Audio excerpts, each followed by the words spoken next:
Welcome to Books in the Biz, another weekly episode of fun and games with my pal Rich Veltri. Rich, how you doing?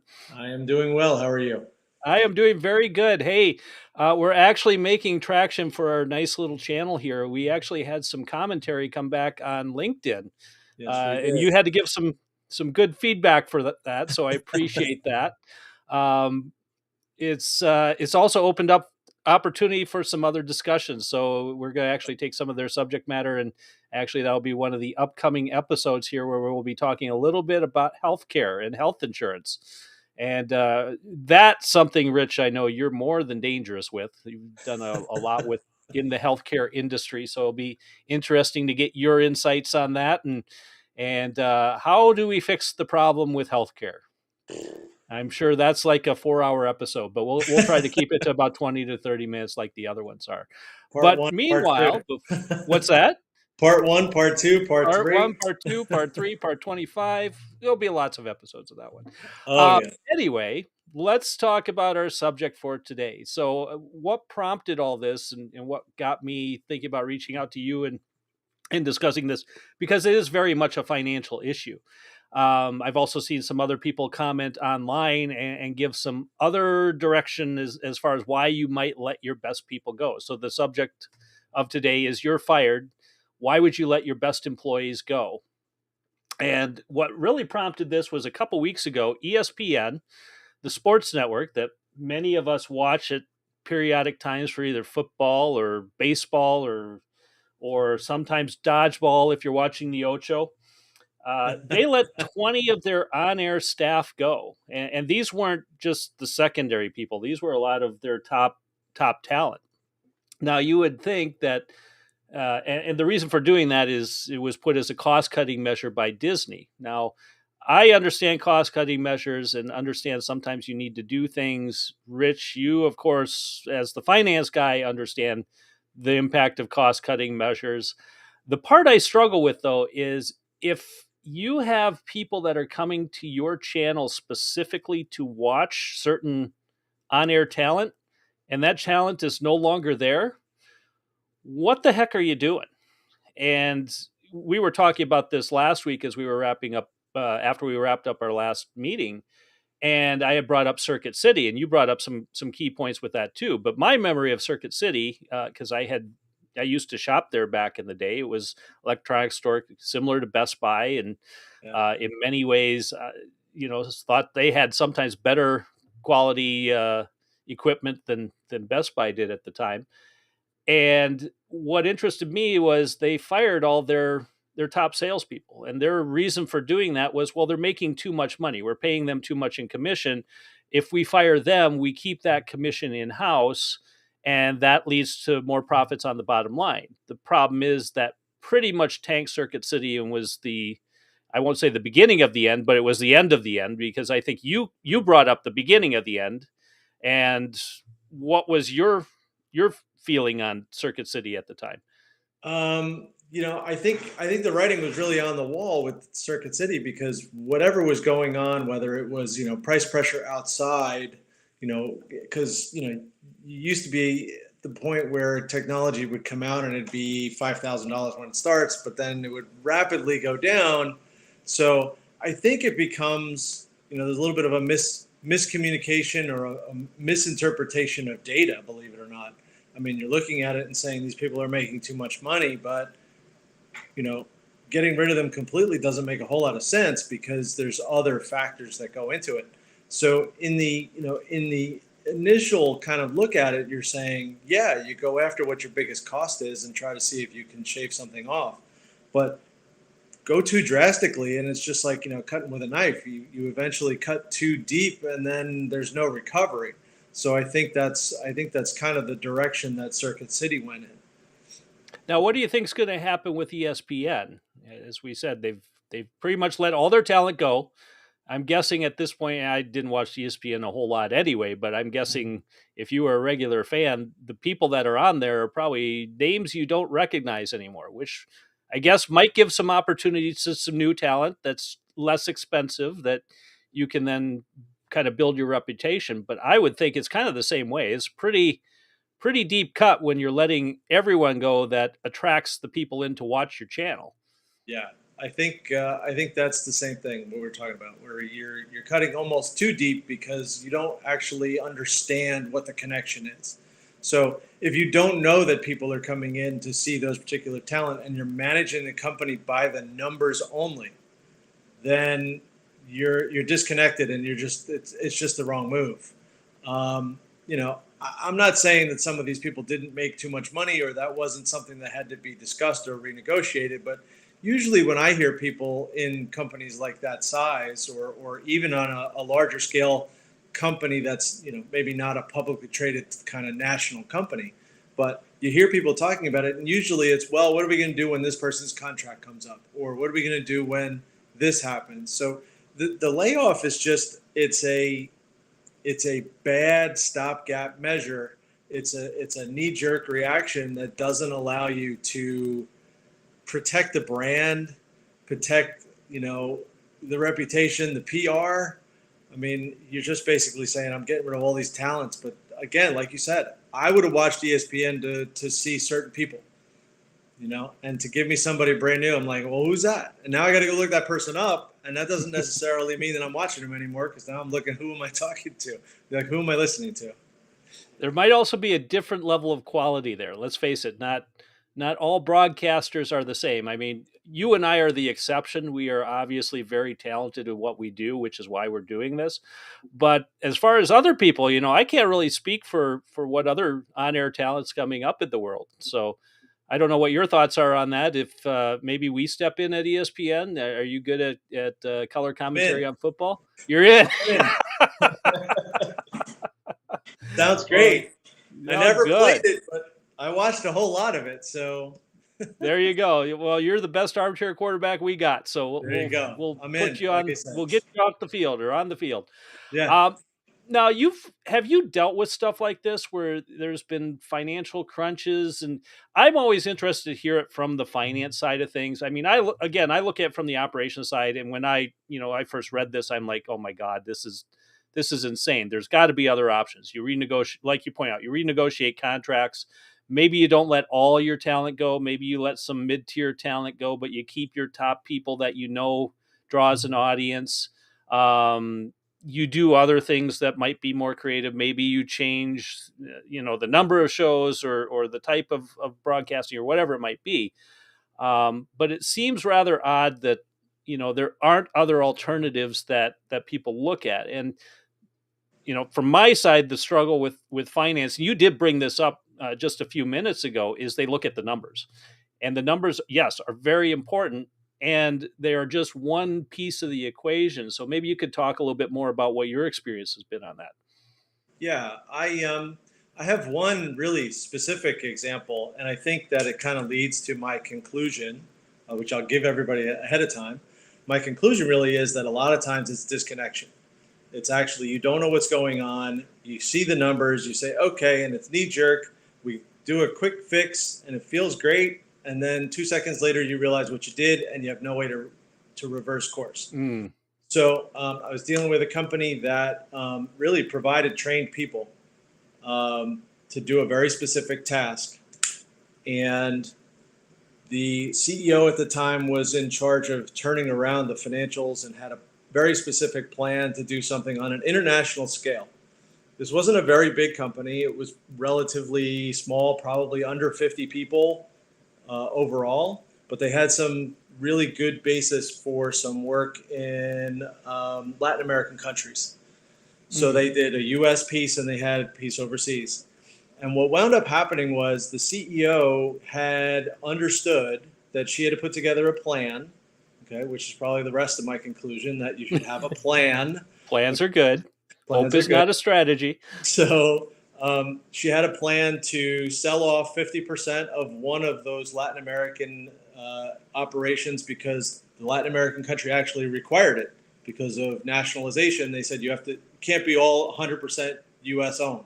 So we had the plan to sell off a piece of that. We had a different model for the other Latin American country. And the U.S., we basically had a growth strategy for a brand new product. Problem was we had to make sure cash would work in those three pieces. Okay. So we put together a whole plan of how to allocate cash over the three pieces. Now, the CEO was not the owner. So the CEO put out this plan. Owner says, yes, absolutely, we love it. And there was a cash infusion from an outside investor for, a small portion of the beginning of that cash. Mm. So the CEO laid out the whole plan. Owner said, totally fine. We got into the numbers and really started actually showing actual versus what the plan was. And he changed his mind. Just absolutely 100%. Why do we have all these high level management, high level, people? It's too expensive. But in order to bring in the investment money to do what we were talking about, we needed a good management team. So he changed his mind. He decided he was going to pull out, fired the CEO, and that was the first move. The second move was basically he removed everybody else in the quote unquote C-suite. Okay, so all management was gone, and he was left with, okay, now what do we do? There was nobody there to tell him what to do. There was no one there to help him. Okay, and the investor that had put in a significant amount of money to try to help get this plan started saw no opportunity to get his money back and forced him into bankruptcy. Wow. So, again, the way I interpret that, I know that was a long-winded story, but knee-jerk reaction, no plan, had a plan, but then reneged on it, but then didn't have a new plan, and fired the wrong people because there was no one there to put together a new plan or new trajectory, and now they're battling it out in the courts. Yeah, So and that's never fun. no, That's never fun. no. The only people making money at this point are the lawyers. Yeah. No offense. No offense. And they lawyers. are doing quite well. No offense, attorneys. No offense at all. Oh, I think they're agreeing with you at that point. They're probably wondering how they get in on that deal. Yeah, I mean, it's really interesting how sometimes companies go about picking who to keep and who to let go. I mean, in the past, in my experience, because I've been through a couple merger acquisitions with some rather large corporations, where you are just but a little pawn on a very big chessboard, Yeah. and um, just their nature of how they picked certain people to keep and certain people not, and then all the angst and anxiety that's created once all that happens, because communication, which is our subject for next week, is really something that's lacking. And especially in difficult times, I understand it's not always easy to share certain pieces of information because you never know how it's going to affect the people around you. But it seems like the top doesn't always realize what the people in the middle or the bottom do, or they make assumptions. Especially true in large corporations. And you've worked for some pretty big companies. You know that often companies are overstaffed. There's too many people, and when there's too many people, it's easy to say, "Well, we need to cut labor," and that's, of course, some of what we see going on now. Mhm. What methods have you used to really determine, who you keep, who you let go? What's been your experience in the past? The bigger the company, the reliance on somebody in charge of a division or a department is Hmm. really important. And potentially having someone that's kind of heading the HR side, size of it, can kind of give you metrics. What are you spending in each department? Why are you spending so much? Or maybe in some cases you say, maybe I'm not spending enough. So I was at a company that was a little bit larger, I think they were doing about $100 million, which was one of my biggest. I usually work with something that's a little smaller than that. But they were around $100 million every month. They went over headcount by department. Every month they had to look at what are we spending for each person in those departments, and where are we short, or where do we think we might actually be a little high. Most cases we were not too high because we knew exactly what we were spending. We knew exactly what we needed. And then we would rearrange where we needed to. It just becomes really understanding your numbers. That data is so relevant. Making a decision without looking at is a little scary. That it is. Now, on larger companies like that, I think there's a little bit more room for, there's Yes. more wiggle room. So if you Yes. happen to let one or two of the wrong people go, it's not always as serious because usually, again, in economies of scale, you got more than enough people. I'm thinking probably about companies that we're more accustomed to working with, which is more like the 50 employees, those size companies where it's a lot more close knit. And also put this thought in your head. Now let's say it's a family run company, a multi-generational family run company, and you obviously have different people with different levels of experience, and now these are family members. Have you ever had to deal with anything like that? I'll let you share, and then I'll give my input on what I've seen. Um, I think I've been pretty lucky that the family dynamic hasn't played too much of a role in the things that I've been involved with. There have been a few that actually were very well organized, and the next generation wanted to be in it and wasn't. You didn't have one of your children who didn't, want to be in the business or be involved somehow. So I didn't have any of those dynamics. Um, so I'll defer on that one just because You lucked I out. can't think of one. What? I said you lucked out. I don't know if I lucked out, but I would definitely say I'm blessed a little bit because I've seen some other people who've run into that Yeah, issue. I've kind of dealt with the entire spectrum of companies. So I've worked with some companies that are extremely well run, family, multi-generational, is clearly spelled out the role that each person's going to start stepping into. There's a lot of education, training, and coaching goes on. They invest in that.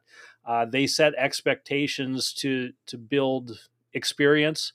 So it's not total nepotism where okay, you're going to be the VP in the company and you're just graduated college and you have zero experience. I know some companies I had that actually forced their sons, daughters, whoever to go work for somebody else in a similar field for no less than 4 years. So they could go, anywhere in the country, work for a similar company, and the whole idea was to gain that knowledge, gain that experience. Then you go to the kind of middle of the road where, fairly well run company. They do invest in training and coaching for people, especially family members. But then there's this little bit of the nepotism kicking in where there's almost the heir apparent, and it's very clear that maybe that person's not ready yet. Maybe they've got some more ground they need to cover, yet there's this push to kind of get them ready sooner than they are. And I don't know about you, but it took me a long time to get experience where I was comfortable making certain decisions. Now, that doesn't mean my arrogance didn't prevent me from trying to make those decisions before I was ready, but there's no replacement for just years of time working, trying to figure stuff out and learning what works, what doesn't, and making those mistakes before you make something too costly. Um, so there's some of that going on. And then, of course, you have the companies where the owner contacts me. It's like, I want to be out in 6 months. And I've got so and so who says he wants to take over. We need to get him trained up. And of course, that person has never had a hand in anything because typically what I see, especially in the smaller companies, the owner does everything. The owner's the CEO, he's the top salesperson, he's the marketing guy, he handles all the operational issues. He has other people actually do the work, but he's the driver, he's the delegator to make it happen. And I call those people the oracles because everybody goes to them to ask what needs to be done. And then of course they're frustrated because they have nobody on staff that can do the work. Um, so without getting too far off topic here, because I want to bring it back down to why would you let your best people go? And sometimes when you actually do have to, that's where you really have to kind of look and assess the talent that you have and do so more than on a monetary basis, more than just based on their salaries, more than just based on their years of experience, and really look at again how does this person, how does this talent matrix work well together, because you need some experienced people to coach the non-experienced people into being more successful at their jobs. So that's kind of been my experience with it. Now, going to switch gears a little bit here because, like I said, originally when I looked up this idea, I was looking at all the reasons why you shouldn't let your top talent go. I actually had somebody comment on my post from yesterday announcing this webinar or this podcast, and they brought up some very good points when you might let your best talent go. I actually have some experience with that too. And the example that he brought in was he actually used himself. So he was very talented. He was a top producer of his company, but he was also extremely arrogant, very rigid, didn't follow through on things, or I don't know the full story of it, but basically the reason he was let go is he wasn't a good team player.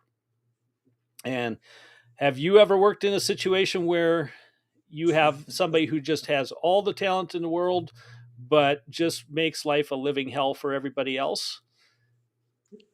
Yeah, I've definitely run into that one. And I guess it goes back to my kind of, if you're really connected to your company and you know that this person fit well, there's a balancing act of his worth to the company versus the detriment he has because he's destroying the culture, or he's um,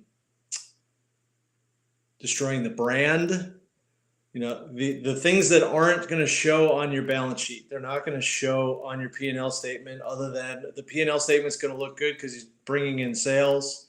The balance sheet doesn't reflect company culture or otherwise anything else that's value or brand related, right? Mm-hmm. So there's nothing to see on paper to make a decision. You almost have to look and say, look, if I let him go, if I don't let him go, everybody else is going to go. Right. So then what? Now I've got Well, him. now it is measurable, right? Now Because it's if measurable, everybody 100%. leaves, Everybody leaves. Now you have to replace and start over. Okay. Not a great plan right there if you know for a fact that this person is, really the reason why it's going the wrong way, the way you don't want it to go. So, I think there's always uh, an outside kind of evaluation that you have to do on not the numbers, not the financial statements, and look at how's everybody else doing. You have to keep in touch with that company. You have to keep in touch with your other personnel. definitely so. Now, from your end, just a quick, because this is a financial situation, how long does it take to recoup the cost of replacing an employee? What's been your experience on that? Depends on the level. Depends on the level. But I would also say, even at the lowest level, you've probably got an easy an easy 90-day window, Mm-hmm. because everybody comes in with their own baggage. It might be Right. good baggage, might be bad baggage, but they come in with their own baggage, right? And how they like to do things. But if you want them to do your thing, you've got probably a 90-day window before they really understand, oh, I have to bend a little bit. I may have to bend a little bit because that person might have great ideas and I've brought them Right. in for that. Okay. But they have to bend a little bit too because I already have ideas that I know work. So yours might be a little better, but mine are in place. So they bend a little, I bend a little, but there's a learning curve on both sides at 90 days. I think it's about 90 days. Yeah. And my experience, to have somebody fully productive usually takes about a year. And depending again upon position, level of experience, Hmm. and complexity of the company, it could take even longer than that. Yeah. The numbers that I've seen have been anywhere from 1.5 to 2.5 times salary is the real world cost of what it takes to, when somebody leaves, to hire, put in place, train up, and get that person to a level of experience where they're actually considered productive. Which to me, I mean, if you start doing the math on that, for some of you companies who say, well, I'll just let that person go, hire a new one, and just kind of keep the mill going, it's not that, well, one, it's not that easy anymore. Yeah. Maybe a while ago you could do that, but there is a significant cost to that constant training and retraining that goes on. Yeah. My experience in it from the operations side was, I was working at a rather large company. It was in manufacturing, and we had this one person that could blow away production from everybody else. I mean, far and away. It was 2 to 3 times higher as far as throughput this one person could do. And you say, well, gosh, that's great. Why would you want to let that person go? And the problem is, and this is where it does become measurable on your end, is that person would take resources from other employees. So now the other employees, also in manufacturing, also trying to accomplish the same goal, can't do their job because they don't have enough materials to do it, because this other person was basically producing so far ahead and using up all the tools that they couldn't do their job. So they're sitting around twiddling their thumbs. One person's producing, off the park numbers, and you watch overall production drop because, again, you can't get the total throughput up because how resources have been tied up. Mhm. And while it was painful to let that person go, it was still an example of where even if they have all the best production talent, they were doing a far greater harm to the company and to the other employees because, of course, everyone else is upset because they're not able to make their numbers. It affects their production. It affects how the leadership sees them. You name it. So they recognize that, and it's just not a good situation. So that there are times where you do have to let that top talent go. And back to your point, Rich, I think is so critical that you look at all facets of an employee, of what they do, of how they work, of what they produce. And I love what you said, where you need to stay in the company, because I know there's a lot of owners out there, especially owners that are probably looking at their horizon and wanting to get out, where they're probably starting to think about what do they need to do to step back. And if you're going to do that, there's a lot of things that you can't take for granted. You need to really step up and make changes on. From the financial side, if you were talking with an owner and that owner said, in the next 5 years, I basically want to replace myself. I might still own the company, but I don't want to run everything. What's the first thing that you would tell them from the financial side that they need to start doing? Mentor. What's your exit plan? Let's put together an exit plan or a retirement plan, a slow down plan. We can call it a lot of things, right? You can call it whatever you feel most comfortable with, right? But what is your expectation? Look, that might not happen. 5 years, that's a long time for things to change for you. You might say, you know what, I got a buyer, I'm going to sell it. Okay, that's fine, but the buyer is going to be more interested if you have somebody there that can really run it, especially if you're selling to a financial buyer and not an operational buyer. Okay, operational buyer wants to fold you in and be part of the next company, and it grows a little bigger, blah blah blah. Financial is just looking to make money off the bottom line. So that's the big difference between the two. So you may change your mind. You could tell me tomorrow, I'm going to be looking for an operational buyer. So this company has to work exactly perfect, and I want somebody to be able to run it for me, whether that's a child or whether that's somebody that's been with the company for a long time, who you trust, who's underneath you. But you take that person under your wing and you mentor them. And at that point, that sets you up. Now, notice I didn't say anything about making any financial changes. Everything about that is, really operational, and how do you want it to run? And can you get somebody to take over and do what you do like you would want them to do it? Do you, in most cases, has your experience been often they have to hire more help, or do they usually have the right people internally from what you've seen? From the ones that I've seen, the talent was there. Okay. I have not seen too many times where, I mean, I've seen the ones where I've approached people and said, "Hey, I see you're looking for somebody to help on this. Can I help you with that?" So I know there are people asking to bring people in to do certain jobs, whether it's for an interim basis or whether it's fractional, etc. Um, but for the most part, there's been a lot of these companies. If they are a certain size and they have a significant amount of staff already, the talent should be within the pool. I think I probably would caveat that the industries I'm in are definitely conducive to that. Hmm. Um, but I haven't seen them really where they absolutely need to bring somebody in from outside. How about for a more of a venture capital or a financial side? Because you mentioned there are two differences. There's the operational sale. There's the financial sale. Mhm. I mean, in my experience, the financial sale, like you said, they're looking to make money off the bottom line. They either want it turnkey or they want to pay a discounted price to essentially build their own management team and structures internally. What's been your experience with that? My experience as a financial buyer, you're going to see the opportunity, I think, for more of a let's bring in some outside talent, even if it's interim. Because the new buyer on a financial side is going to want somebody that they've either already worked with or they already have somebody in mind that's going to drive it to, because they don't look to hold the company forever. Right. They have a window. Some will say a couple years, some will say no more than 5. If they go 7, they're very upset. They didn't because they're off their plan. Yep. So, I think the financial buyer is looking to put their own team in, people that they control, people that they know will give them the information that they want, and they can stay absentee. They don't want to operate the company. Right. So they want the management team to operate it the way they would want to, so they can just take the hands off and go look for another deal. Right. How does that affect the sale price? Um, I honestly, I don't know if there is that much of a difference. There isn't? Okay. Yeah, I I don't thought think so. since you're bringing in your own team and since a lot of times you're putting in your own processes and structure in place, I thought it might be actually a little bit less expensive, and that's kind of why I thought discounted more. At I least what I've experienced is the VCs come in and they want to pay low dollar because they want that 4 to 5 time return over that 5 year period.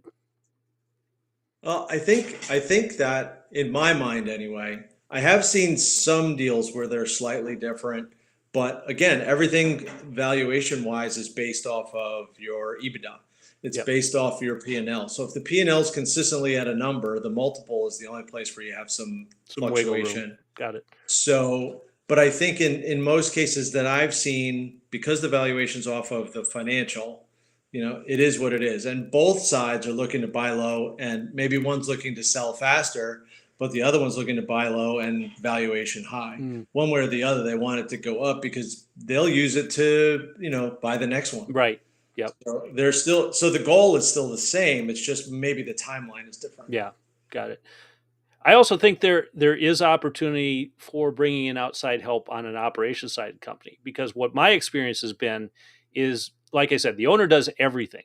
And I mean everything. They have their nose in every little bit of business. They don't go on vacations because they'll tell me going on vacation and coming back is worse than if I never left at all, because everything either gets put on hold or it's not done the way the owner wants. So to me, both from a financial and operational side, I see a lot of these guys that need somebody to come in and help them offload that responsibility and teach them how to teach their talent to be effective doing their job, because we move from a situation where the talent are order takers and doers to where they're actually a strategic part of the growth of the company. And once you make that transition, that's really where you start freeing up the owner to do whatever the owner wants to do based off his retirement plan, his step back plan, his I don't want to do this anymore plan. Kind of like you said, it could be called anything, but it's so hard for these guys to let go, mainly because they're typically the ones who have started the company, which means they've been there since